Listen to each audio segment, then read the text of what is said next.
4 PM news network में दोस्तों आपका स्वागत है। मैं हूं आपके साथ राशिद ज़हीर। संभल हिंसा को लेकर ऐसा कैसे पॉसिबल था? ज़माने बाद तो पाकिस्तान आया है, पाकिस्तान से संभल के तार जोड़ दिए गए हैं या जुड़ गए हैं। आरोप यह है कि वहां पर जो आरोपियों ने गोलीबारी की थी उसके खोखे उनको नाली में मिल गए, उस पर मेड इन पाकिस्तान लिखा था, ये तमाम चीज़ें लिखी थी। अब इस वाले मामले को पाकिस्तान से जोड़ दिया जा रहा है और होगा यूं कि एक बहुत बड़ा वर्ग जो भारतीय जनता पार्टी और आरएसएस के बताया जाता है आरोप के मुताबिक उनके हिप्नोटाइज करने के उसके जाल में है, हिप्नोटिज्म के जाल में है, ये मानकर चलिए, उनको कहेगा अरे साहब पाकिस्तान का हमला है, बताइए क्या मामला है। तो अब ये पाकिस्तान वैसे आया तो ज़माने बाद है, गोदी मीडिया का और तमाम जो प्रशासन है या सरकारें हैं उनको सलाम करना चाहिए कि बहुत ज़माने से पाकिस्तान था नहीं, लेकिन आ गया है पाकिस्तान। कल ही ऐसा हुआ कि जो आरोपी पकड़े गए 27 या 28, जिसमें 2 महिलाएं भी बताई जाती हैं, उनसे मिलने के लिए जेल में जब कुछ लोग गए तो जेलर को और डिप्टी जेलर को भी सस्पेंड कर दिया गया। तो ऐसा कैसे पॉसिबल है कि कहानी में ट्विस्ट ना आए? और बताया यह जा रहा है कि जितनी भी गोलियां लगी हैं वो 315 की लगी है, गोया के कट्टे की गोलियां। अब ये पाकिस्तान से कट्टा आने लगा है शायद। कट्टे तो सुनने में आया यूं ही बन जाते हैं, जब चुनाव आता है उससे पहले बड़ी खेप पकड़ा करते हैं ये लोग। खैर, खबर देखिए, मैं आपको दिखाता हूँ क्या अखबार छापता है और किस प्रकार से आपको पता होना चाहिए। ये देखिए, जागरण ने छापा जनाबे वाला कि मुरादाबाद के जेलर और डिप्टी जेलर सस्पेंड, संभल हिंसा के आरोपियों की सपा नेताओं से कराई थी मुलाकात। ये तो है उनकी खबर जो मुलाकात की वजह से बेचारे चले गए वहाँ। अब आ जाइए दूसरी जगह, ये भी मैं जागरण ही को लेकर आता हूँ। जागरण जगाने का काम करता है। हिंसा में विदेशी फंडिंग की भी आशंका, नाली में पाकिस्तान के साथ अमेरिकी कारतूस भी मिला। ये पता कर लो कि संभल में कितने लोगों के पास अमेरिका के वीज़े हैं। डोनाल्ड ट्रंप तो पहले ही अमेरिका के अंदर बसने वाले लोगों को जिनके पास वीज़े हैं उनको बाहर करने की बात कर रहा है। आप इसको अमेरिका से जोड़ दे रहे हैं, गलत बात। अमेरिका से मत जोड़िए, पाकिस्तान ज़्यादा सूट करता, अमेरिका से ज़्यादा उलझन नहीं होगी। जो एक बहुसंख्यक वर्ग को जिनको ज़ॉम्बी बनाने का आरोप आप पे ऊपर लगता है वो अमेरिका से ज़्यादा विचलित नहीं होगा। हाँ, पाकिस्तान के नाम से वो विचलित ज़्यादा हो जाएगा। खबर यह है दोस्तों कि आप देखें अखबार में लिखा है कि संभल हिंसा के पीछे पाकिस्तानी कनेक्शन भी सामने आ रहे हैं। अमन चोपड़ा जो है वो आज शाम को बैठ जाएगा, चैनल 18 पे है वो। पहले उसको राजस्थान की पुलिस पकड़ने आई थी तो उसने वो काम कर दिखाया था, उसमें नफरत फैलाता है वो बंदा। 24 नवंबर को फायरिंग में पाकिस्तानी कारतूस का भी इस्तेमाल किया गया। फॉरेंसिक टीम के साथ मंगलवार को जांच कर रही पुलिस को घटनास्थल से 6 कारतूसों के खोखे भी मिले। इनमें एक पर POF पाकिस्तान ऑर्डिनेंस फैक्ट्री लिखा है, ये 9 mm का है। वो कह रहे थे कि 315 की गोली से लगा, ऐसा सुनने में आया था। दूसरे 32 बोर के कारतूस पर मेड इन USA लिखा होने से उसे अमेरिका का माना जा रहा है। ये मिस फायर चलाने के बाद भी फायर ना होना। FN स्टार लिखे तीसरे कारतूस की फॉरेंसिक टीम जांच कर रही है।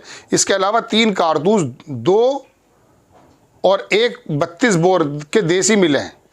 पुलिस विदेशी फंडिंग का एंगल में भी जांच में जुट गई है।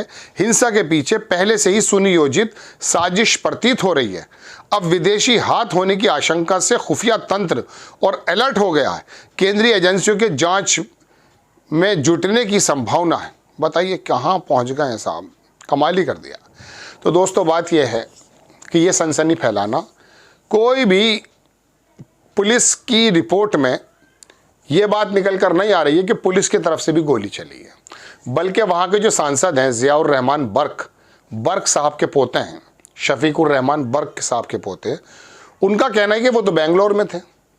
19 तारीख में जब बहुत ही सुकून के साथ सर्वे करा दिया गया था तो तब तो वो मौजूद थे ऐसा बताया जाता है, लेकिन 24 तारीख में तो वो थे ही नहीं। तो उनकी CDR निकाली जा सकती है, कॉल डिटेल रिकॉर्डिंग जो रिकॉर्ड होता है उसमें पता चल जाएगा उनका फ़ोन वहाँ अवेलेबल था या नहीं। लेकिन वहाँ के कमिश्नर साहब कह रहे हैं कि साहब वो उसमें थे शामिल, कुछ इस प्रकार की बात।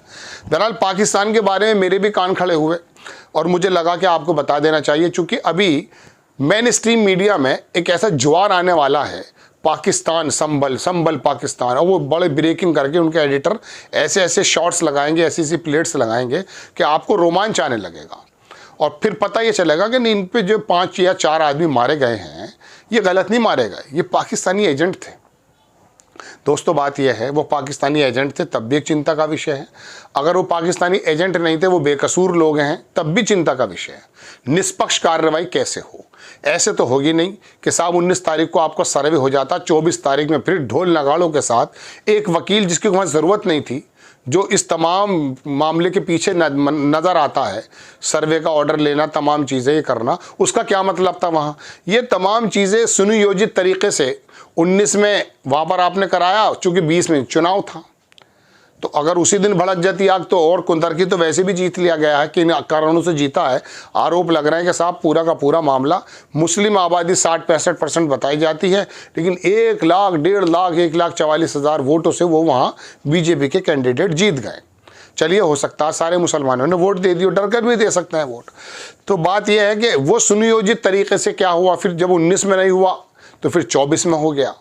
23 तारीख में रिजल्ट आए, रिजल्ट के बाद ये चर्चा हो रही थी कि कुंदरकी कैसे जीत गए, तो 24 में दोबारा से पहुंच गए वो। अब कौन लोग चले गए? एक साहब हैं वो आज़ाद समाज पार्टी के, उन्होंने कहा संभल के जो लोकल अधिकारी हैं, डीएम हैं, एसएसपी वगैरह जो भी हैं वहाँ, उनकी कॉल डिटेल निकाल ली जाए, पता चल जाएगा कि कहाँ कहाँ से उनको आदेश मिल रहे थे।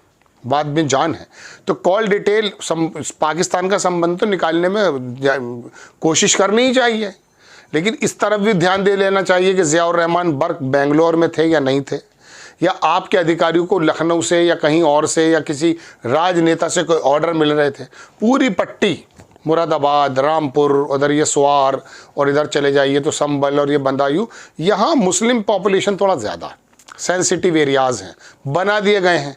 वरना बात यह दोस्तों, एक ज़माने से इस तरह की बातें सुनने को नहीं मिल रही थी, लेकिन अब पाकिस्तान आ गया है और वो लोग जो 200 जिनके फ़ोटो बता दिए गए हैं, फ़ोटो भी लगा दिए हैं, सुनने में आया ये, तो वो लोग आरोपी बना दिए गए हैं।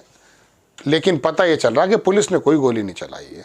अच्छी बात यह है कि इन्होंने कम से कम ये तो बता दिया कि 315 की गोली से मरे हैं वो लोग, या लगी थी वो, चली थी वो गोली। उत्तर प्रदेश के मेरठ में जब CNRC के बारे में 4 या 5 लोगों को मार दिया गया, उसमें तो गोली ही पार हो गई थी, पता ही नहीं चला था।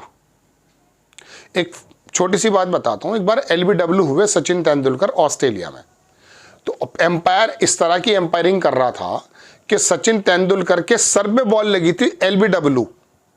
LBW का मतलब क्या है मालूम है आपको? LB लेग, बैक बिफोर, मतलब पहले पैर आ जाना। तो पैर पर अगर बॉल लगती है तो LBW कहा जाता है, लेकिन उस सर पे बॉल लगी थी। कह रहे थे जी झुक गए थे सचिन, तो कितना भी झुक गया था सचिन तेंदुलकर, जूते वगैरह में थे, वैसे तो बैठे नहीं थे बिल्कुल, तो अपना ऊपर ही होंगे विकेट से, लेकिन सर पे लग गई थी बॉल, तो सर पे लगने पे LBW दे दिया था। इस तरह की बातों की बड़ी मजाक उड़ी थी। ऐसे ही मजाक से बच जाए प्रशासन, ये बेहतर है। आपको खबर कैसी लगी अपनी राय कमेंट्स बॉक्स में ज़रूर दीजिएगा। चैनल को सब्सक्राइब कीजिएगा, शेयर कीजिएगा। नेक्स्ट टाइम में किसी खबर के साथ हाजिर होता हूँ। जय हिंद।